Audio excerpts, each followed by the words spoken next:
ಧರ್ಮ ಸೇತು ಪಾಲಕಂ ತ್ವಧರ್ಮ ಮಾರ್ಗ ನಾಶಕಂ ಕರ್ಮ ಪಾಶ ಮೋಚಕಂ ಸುಶರ್ಮದಾಯಕಂ ವಿಭುಂ ಸ್ವರ್ಣ ವರ್ಣ ಶೇಷ ಪಾಶ ಶೋಭಿತಾಂಗ ಮಂಡಲಂ ಕಾಶಿಕಾಪುರಾದಿನಾಥ ಕಾಲಭೈರವಂ ಭಜೆ.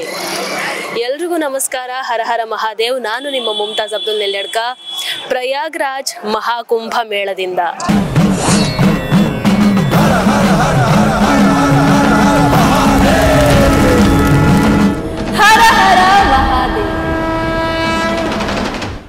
ನಾನು ಡೈರೆಕ್ಟ್ ಆಗಿ ವಿಚಾರಕ್ಕೆ ಬಂದು ಬಿಡ್ತೀನಿ. ನಿನ್ನೆ ದಿನ ಸಮಾಜವಾದಿ ಪಾರ್ಟಿಯ ಸಂಸದೆ ಜಯಾ ಬಚ್ಚನ್ ಅವರೊಂದು ಮಾತನ್ನ ಹೇಳ್ತಾರೆ. ಈಗ ಅತಿ ಹೆಚ್ಚು ಕಲುಷಿತವಾದಂತಹ ನೀರು ಎಲ್ಲಿದೆ ಅಂತ ಹೇಳಿದ್ರೆ ಅದು ಕುಂಭ ಮೇಳದಲ್ಲಿ. ಮೊನ್ನೆ ನಡೆದಂತಹ ಕಾಲ್ತುಳಿತದ ಆ ಸಂಖ್ಯೆಯನ್ನ ಮುಚ್ಚಿಡೋ ಸಲುವಾಗಿ ಉತ್ತರ ಪ್ರದೇಶದ ಸರ್ಕಾರ ಮೃತದೇಹಗಳನ್ನ ನೀರಿಗೆ ಎಸೆದಿದ್ದಾರೆ. ಹಾಗಾಗಿ ಇವತ್ತು ಆ ನೀರು ಕಲುಷಿತಗೊಂಡಿದೆ. ಇನ್ನು ಅಲ್ಲಿಗೆ ಬರುವಂತಹ ಸಾಮಾನ್ಯ ಜನರಿಗೆ ವ್ಯವಸ್ಥೆಗಳು ಸರಿಯಾಗಿಲ್ಲ. ಈ ರೀತಿಯಾಗಿ ಒಂದಷ್ಟು ವಿಚಾರಗಳನ್ನ ಈ ಮಹಾಕುಂಭ ಮೇಳಕ್ಕೆ ಸಂಬಂಧಪಟ್ಟ ಹಾಗೆ ಹೇಳಿದ್ದಾರೆ. सबसे ज्यादा कंटामिनेटेड वाटर इस वक्त कहाँ है? कुंभ में है. उसके लिए कोई सफाई नहीं दे रहे. बॉडीज जो पानी में डाल दी गई हैं. ನನ್ನ ಮೊದಲನೆಯ ಪ್ರಶ್ನೆ, ಈ ಸಮಾಜವಾದಿ ಪಾರ್ಟಿ ಅಂತ ಒಂದಷ್ಟು ಸೋ ಕಾಲ್ಡ್ ಪಾರ್ಟಿಗಳಲ್ಲಿ ಸ್ಥಾನವನ್ನ ಗಿಟ್ಟಿಸೋ ಸಲುವಾಗಿ ಅಥವಾ ಸ್ಥಾನ ಗಟ್ಟಿ ಮಾಡ್ಕೊಳ್ಬೇಕು ಅಂತ ಹೇಳಿದ್ರೆ ಸನಾತನ ಧರ್ಮವನ್ನ ಹೀಯಾಳಿಸ್ಲೇಬೇಕಾ? ಹಿಂದೂಗಳ ಬಗ್ಗೆ ತುಚ್ಛವಾಗಿ ಮಾತನಾಡಲೇಬೇಕಾ? ಹಿಂದೂಗಳ ಆಚರಣೆಗಳ ಬಗ್ಗೆ ಈ ರೀತಿಯಾಗಿ ಕೊಂಕು ಮಾತನಾಡಲೇಬೇಕಾ? ನೀವು ಹೇಳಿರುವಂತಹ ಮಾತಿಗೆ ಜಯಾ ಬಚ್ಚನ್ ಅವರೇ ನಿಮಗೆ ಸಾಕ್ಷಿಯನ್ನ ಕೊಡೋದಕ್ಕೆ ಸಾಧ್ಯ ಇದೆಯಾ?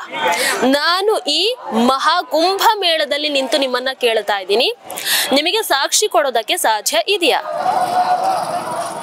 ನೀವೇನ್ ಹೇಳಿದ್ರಲ್ಲ, ನದಿಗೆ ಎಸ್ದಿದ್ದಾರೆ, ನೀರು ಕಲುಷಿತವಾಗಿದೆ ಅನ್ನುವಂಥದ್ದು, ಸಾಕ್ಷಿ ಕೊಡಿ. ನಿಮಗೆ ಗೊತ್ತಿರೋ ಹಾಗೆ ಸೋಷಿಯಲ್ ಮೀಡಿಯಾ ಅನ್ನುವಂಥದ್ದು ಈಗ ಎಷ್ಟು ಫಾಸ್ಟ್ ಇದೆ ಅನ್ನುವಂಥದ್ದು ನಿಮಗೆ ಗೊತ್ತು. ಅಂಥದ್ದಿದ್ರೆ ಈಗ ಸೋಷಿಯಲ್ ಮೀಡಿಯಾದಲ್ಲಿ ಏನೇನೋ ಆಗಿರೋದು ಬರ್ತಿತ್ತು. ಅಥವಾ ಅವರಿಗೊಂದು ಫ್ಯಾಮಿಲಿ ಅಂತ ಇರುತ್ತೆ, ಅವರ ಕುಟುಂಬದವರು ಒಂದು ಮಿಸ್ಸಿಂಗ್ ಕಂಪ್ಲೇಂಟ್ ಅಂತ ಕೊಟ್ಟಿರೋದಿಲ್ವಾ? ಇಷ್ಟು ದಿನ ಆದ್ಮೇಲೆ ಸಾಧ್ಯ ಇಲ್ವಾ ಅದು?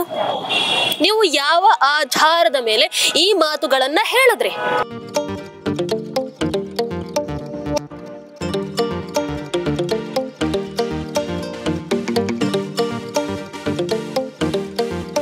ನನಗೆ ಒಂದು ಅರ್ಥ ಆಗ್ತಾ ಇಲ್ಲ, ಈ ಮಹಾಕುಂಭ ಮೇಳ ಅಂದ್ರೆ ಏನು, ಇಲ್ಲಿ ಏನು ಆಕ್ಚುಲಿ ಏನ್ ನಡೀತಾ ಇದೆ, ಅಥವಾ ಇಲ್ಲಿನ ಒಂದು ವಾಸ್ತವ ತಿಳ್ಕೊಳ್ಳದೆ ಅದ್ ಹೇಗೆ ಈ ರೀತಿಯಾಗಿ ಮಾತನಾಡೋದಕ್ಕೆ ಸಾಧ್ಯ? ಈಗ ಬಹಳಷ್ಟು ಜನ ಹೇಳ್ಬಹುದು, ಅಯ್ಯೋ ಬಿಡಿ ಮೇಡಮ್, ಇಂಥವ್ರು ಹೇಳ್ತಾ ಇರ್ತಾರೆ, ಇದಕ್ಕೆಲ್ಲ ಉತ್ತರವನ್ನ ಕೊಡ್ಕೊಂಡು ಕೂತ್ರೆ ಆಗಲ್ಲ ಅಂತ ಹೇಳ್ತೀರಾ. ನಾನ್ ಹೇಳ್ತೀನಿ, ಉತ್ತರವನ್ನ ಕೊಡ್ಬೇಕು. ಯಾಕೆ ಅಂತ ಕೇಳಿ. ಇವರಿಗೆ ಒಂದು ಚುನಾವಣೆ ಬಂತು ಅಂತ ಹೇಳಿದ್ರೆ ಅಥವಾ ಏನೋ ತಮ್ಮ ಲಾಭಕ್ಕೋಸ್ಕರ ಯಾವಾಗ್ಲೂ ನೆನಪಾಗುವಂಥದ್ದು ಕೇವಲ ಸನಾತನ ಧರ್ಮ ಮಾತ್ರ. ಅಂದ್ರೆ ಅದೇನೇನು ಒಳ್ಳೆ ರೀತಿಯಲ್ಲೆಲ್ಲ, ಕೆಟ್ಟ ರೀತಿಯಲ್ಲಿ ಎಷ್ಟು ಬಳಸ್ಕೊಳ್ಬಹುದು ಸನಾತನ ಧರ್ಮವನ್ನ ಅಷ್ಟು ಕೆಟ್ಟದಾಗಿ ಬಳಸ್ಕೊಳ್ತಾರೆ. ಯಾವಾಗ ಹಿಂದೂಗಳು ಒಗ್ಗಟ್ಟಾಗಿ ಇಂಥವರಿಗೆ ತಕ್ಕ ಪಾಠವನ್ನ ಕಲಿಸ್ತಾರೋ ಆಗ ಇಂತಹ ಸೋ ಕಾಲ್ಡ್ ಜೀವಿಗಳು ಮುಂದೊಮ್ಮೆ ಸನಾತನ ಧರ್ಮದ ಆಚರಣೆಗಳ ಬಗ್ಗೆ ಆಗ್ಲಿ ಅಥವಾ ಯಾವುದೇ ವಿಚಾರದ ಬಗ್ಗೆ ಆಗ್ಲಿ ಮಾತನಾಡೋ ಮೊದಲು 100 ಸಲ ಯೋಚನೆ ಮಾಡ್ತಾರೆ. ಆ ರೀತಿಯಾಗಿ ಮುಟ್ಕೊಳ್ಳೋ ಹಾಗೆ ಹಿಂದೂಗಳು ಒಗ್ಗಟ್ಟಾಗಿ ಉತ್ತರವನ್ನ ಕೊಡಬೇಕು.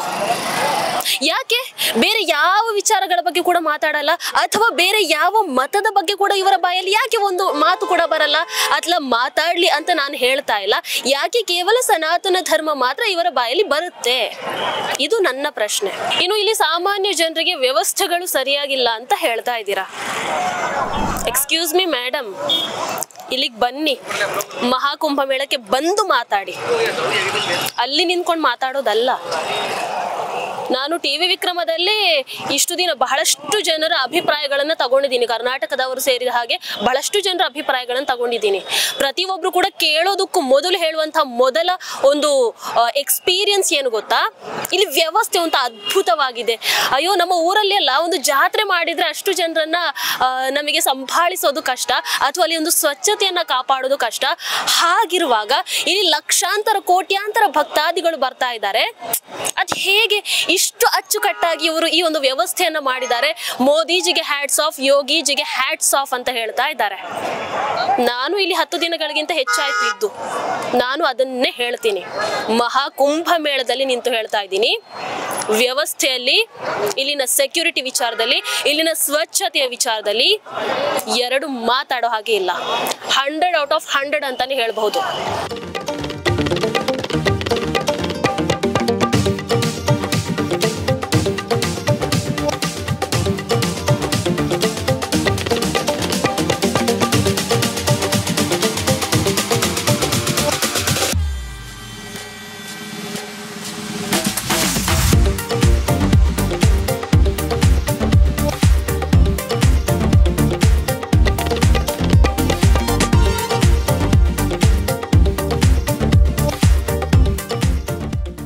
ನೀವದು ಯಾವ ಆಧಾರದ ಮೇಲೆ ಮಾತನಾಡಿದ್ರ ಅನ್ನುವಂಥದ್ದು ನನ್ನ ಪ್ರಶ್ನೆ. ಇದಕ್ಕೆ ನಿಮಗೆ ಸಾಕ್ಷಿಯನ್ನ ಕೊಡಬಹುದಾ? ಇದು ಸುಳ್ಳು ಸುದ್ದಿಯನ್ನ ಹರಡ್ತಾ ಇರುವಂಥದ್ದಲ್ವಾ? ಅಯ್ಯೋ ನಮ್ಮ ಕರ್ನಾಟಕದಲ್ಲಿ ಸತ್ಯವನ್ನ ಮಾತನಾಡಿದ್ರೆ ಅಥವಾ ಅವರ ಯಾವುದೋ ಒಂದು ಭ್ರಷ್ಟಾಚಾರವನ್ನ ಏನೋ ಒಂದನ್ನ ಸಾಕ್ಷಿ ಸಮೇತ ನಾವು ಬಯಲಿಗೆಳುವಂತಹ ಪ್ರಯತ್ನವನ್ನ ಮಾಡಿದ್ರೆ ಸುಳ್ಳು ಸುದ್ದಿ ಹರಡುವಿಕೆ ಅಂತ ಹೇಳಿ ಜೈಲಿಗೆ ಅಟ್ಟುತ್ತಾರೆ. ಅದು ನಾವು ಸತ್ಯ ಮಾತನಾಡಿದ್ರೆ. ಅಂಥದ್ರಲ್ಲಿ ನೀವು ಅಲ್ಲಿ ನಿಂತ್ಕೊಂಡು, ಅಲ್ಲ ನಿಮ್ಮನ್ನ ಫಸ್ಟ್ ಆಫ್ ಆಲ್ ಆಯ್ಕೆ ಮಾಡಿ ಅಲ್ಲಿಗೆ ಯಾಕೆ ಕಳಿಸಿರ್ತಾರೆ? ನಮ್ಮ ದೇಶದ ಪರವಾಗಿ, ನಮ್ಮ ಧರ್ಮದ ಪರವಾಗಿ, ಅಥವಾ ಒಂದಷ್ಟು ಅಭಿವೃದ್ಧಿ ಕೆಲಸಗಳನ್ನ ಮಾಡ್ಲಿ ಅನ್ನುವಂಥ ನಿಟ್ಟಿನಲ್ಲಿ ನಿಮ್ಮನ್ನ ಅಲ್ಲಿಗೆ ಕಳಿಸಿರ್ತಾರೆ. ನೀವೇನ್ ಮಾಡ್ತಾ ಇದ್ದೀರಾ? ಸುಳ್ಳು ಸುದ್ದಿಯನ್ನ ಹರಡ್ತಾ ಇದ್ದೀರಾ. सबसे ज्यादा कंटामिनेटेड वाटर इस वक्त कहाँ है? कुंभ में है, उसके लिए कोई सफाई नहीं दे रहे. बॉडीज जो पानी में डाल दी गई हैं. ನಾನ್ ಹೇಳ್ತಾ ಇದ್ದೀನಿ, ಇದರ ವಿರುದ್ಧ ಕ್ರಮ ತಗೊಳ್ಳೇಬೇಕು. ಯಾಕಂತ ಹೇಳಿದ್ರೆ ಅವ್ರು ಹೇಳಿರೋದ್ರಲ್ಲಿ ಯಾವುದೇ ರೀತಿಯಾದಂತಹ ಸತ್ಯ ಇಲ್ಲ. ವ್ಯವಸ್ಥೆ ವಿಚಾರ ಅಂತ ಅವ್ರು ಮಾತಾಡೋ ಹಾಗೆ ಇಲ್ಲ. ಜಯ ಬಚ್ಚನ್ ಅವರೇ, ನಾನು ನಿಮಗೆ ಒಂದು ಸಲಹೆಯನ್ನ ಕೊಡಬಲ್ಲೆ. ಏನ್ ಗೊತ್ತಾ, ಈ ಮಹಾಕುಂಭ ಮೇಳದಲ್ಲಿ ನಿಂತು ನಿಮಗೊಂದು ಸಲಹೆಯನ್ನ ಕೊಡಬಲ್ಲೆ. ಕಲುಷಿತವಾಗಿರುವಂಥದ್ದು ಮಹಾಕುಂಭ ಮೇಳದ ಆ ನೀರಲ್ಲ, ಕಲುಷಿತ ಆಗಿರುವಂಥದ್ದು ನಿಮ್ಮ ಮನಸ್ಸು, ಕಲುಷಿತ ಆಗಿರುವಂಥದ್ದು ನಿಮ್ಮ ಆತ್ಮ ಸಾಕ್ಷಿ.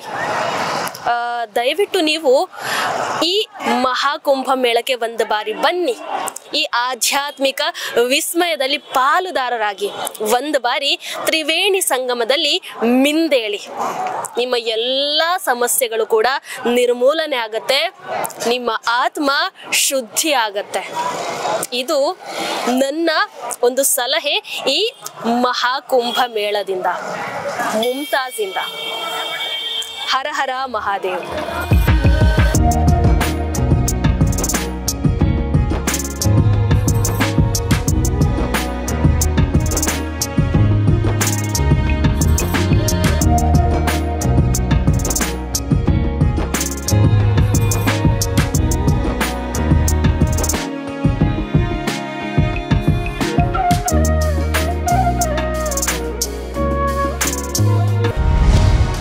ಟಿವಿ ವಿಕ್ರಮ, ದೇಶ ನಿಮ್ಮ ಕೈಯಲ್ಲಿ. ಈ ಕಾರ್ಯಕ್ರಮ ನಿಮಗೆ ಇಷ್ಟ ಆಗಿದ್ದಲ್ಲಿ ಲೈಕ್, ಶೇರ್ ಹಾಗೂ ಕಮೆಂಟ್ ಮಾಡಿ. ಟಿವಿ ವಿಕ್ರಮದ ಕಾರ್ಯಕ್ರಮಗಳನ್ನು ನಿರಂತರವಾಗಿ ವೀಕ್ಷಿಸಲು ಸಬ್ಸ್ಕ್ರೈಬ್ ಮಾಡಿ, ಬೆಲ್ ಐಕನ್ ಒತ್ತಿ.